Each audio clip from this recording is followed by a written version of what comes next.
So let's take a look at functionalist theories of crime and deviance as part of AQA Sociology for Year 2 Crime and Deviance. So first of all, functionalism is a structural theory. It's looking at the macro approach to society. It's looking at the way society is organised and structured. And for functionalism, they believe that crime and deviance can be explained by looking at the way society is organised. So crime is caused by a society. It's not just individuals being evil. It's also a consensus theory. So functionalism claims that social order, social cohesion are often maintained because there is a value consensus in society. The agencies of social control reinforce these values through socialisation. Any crime and deviance is often a result of a breakdown of value consensus. Now, Durkheim's our main key thinker for functionalism. So Durkheim argued that crime occurs as a result of anomie, a lack of value consensus, a sense of normlessness, and crime has increased dramatically since industrialization, as we've seen a breakdown in family values, in religious values, and those traditional values of society. Durkheim also highlighted there'd be more uncertainty, more confusion, and that would lead to more crime and deviance. Now, Durkheim argued that crime was functional. He identified 4 functions of crime. The first was it enables social change. This is what Durkheim referred to as functional rebellion. So with some forms of deviance, some criminal actions can lead to social changes or developments in society.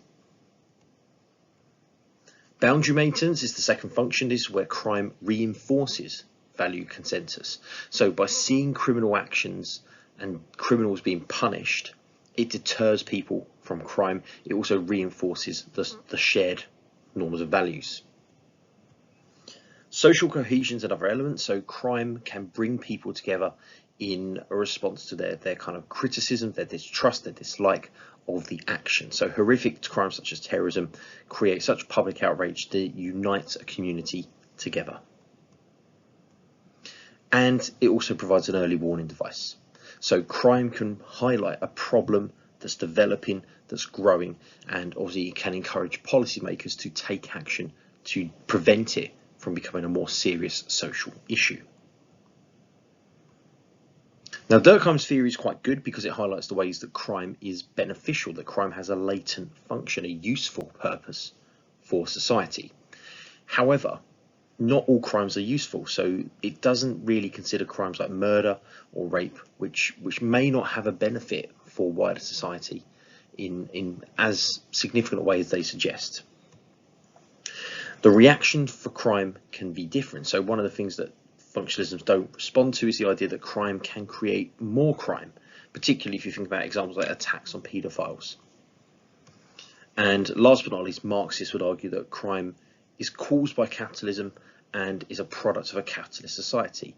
Therefore, it's reinforcing inequality, and it's the values of greed that create crime. So it gets a sort of differing view to functionalism.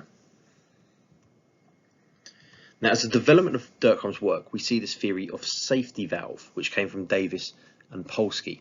Now, this argument suggests that there are some levels of crime which have a positive function, particularly low-level crimes which act as a stress relief or a pressure valve release that can prevent further social harm. Davis, for example, talked about how prostitution was used by men as a form of sexual frustration release, and therefore that prevented further problems in society, the breakdown of the nuclear family. Or Polsky, again, continuing this idea that pornography channeled sexual desires away from any alternative. We then move on to Merton. So Merton is another functionalist, but unlike other functionalists, he is kind of critical of the work of Durkheim, and he kind of develops it a little further. So Merton's argument is responding to strain, and particularly in this sense, the strain is the gap between the goals of society and the ability for people to achieve them. The goals generally in most societies is success, wealth, and whether people can live up to that goal. He argued that although everyone shares the goals, not everyone can achieve them, and obviously not access the legitimate means of achieving them. So people respond in different ways, and he developed 5 responses to this strain between goals and achievement. Now, conformists are people who share the goals and can achieve them legitimately through jobs, employment, and success. Innovators share the same goal of financial success, but they find other means of achieving it. If they can't achieve them legitimately, they may use criminal methods to gain the same level of status and success. Ritualists are people who share the goals, but they've given up any belief that they can achieve them. So they lack motivation, but they are still conforming to the expected means of achieving them. Rebels reject the goals and then they create their own goals and achieve those. So they have their own goals and their own means of achieving them. And then retreatists are people who have rejected the goals and rejected the sort of conformist means of achieving them. So almost seen as the double failures of society.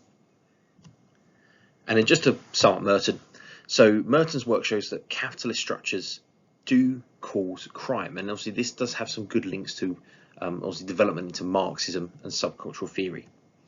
Marxists would be critical that he doesn't talk about how the powerful benefit from the goals. He doesn't really explore where those goals and shared goals of success come from. So there are some criticisms of Merton, and he does tend to focus on utilitarian crime, valuable crime.